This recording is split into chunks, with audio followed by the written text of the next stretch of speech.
sidii kor loogu qaadi lahaa tayada iyo darajada kulliyadaheena kala duwan ee deegaankeena ku yaalla taas oo adeega asaasiga ee bulshada loo fidinayo tayadeeda kor u qaadaysa mar kale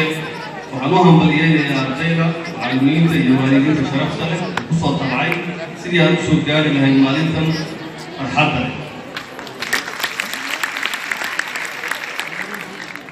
inta aan khudbadda ugu talagalay waxaan qabada soo dhaweynayaa ardayda walaalaheena ee ka soo jeeda Somaliland iyaguna maanta nala qalinjabinaya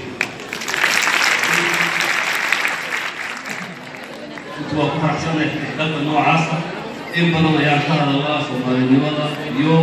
sida aan isu leenahay in si kala wadaagno arrintaasi arrin fudud maaha waxaa laga yaabaa jiilashii hore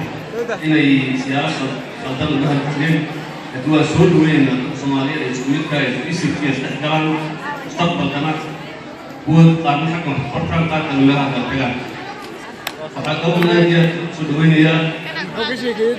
barnaamijka weyn ee maanta inala jooga nimcaan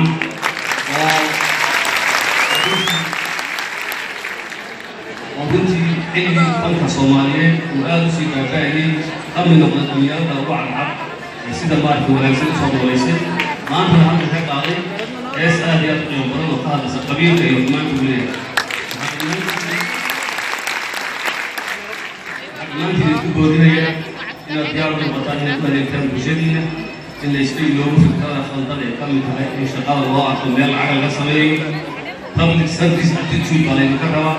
in aad adeegtaan oo aad waxqabataan lacagta iyo dhaqaalaha iyo weyga iyo gawaalidu marka dambe way imanaya laakiin dhalinyaro markaa tahay in la shaqeeyo waxoogaa wanaxa waxa weeye anugu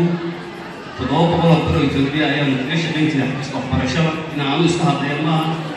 waxaan dareensanahay inaan xilligaa ka farxad badnaa xilliyo mushaahar aad u badan ka qaadanayay hay'adaha marka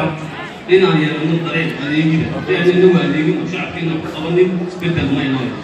halka ayna dhigana waxaa weeye fikrada khaldan ee kulli ku salaysan in shaqada dowladda ku arko meel lacag maanta laga sameeyo hanti ama lacag laga sameeyo maaha meel u baahan qofku inuu pride ka helo ku farxo ummaddiisa u adeegayo qofku qayda daweynayso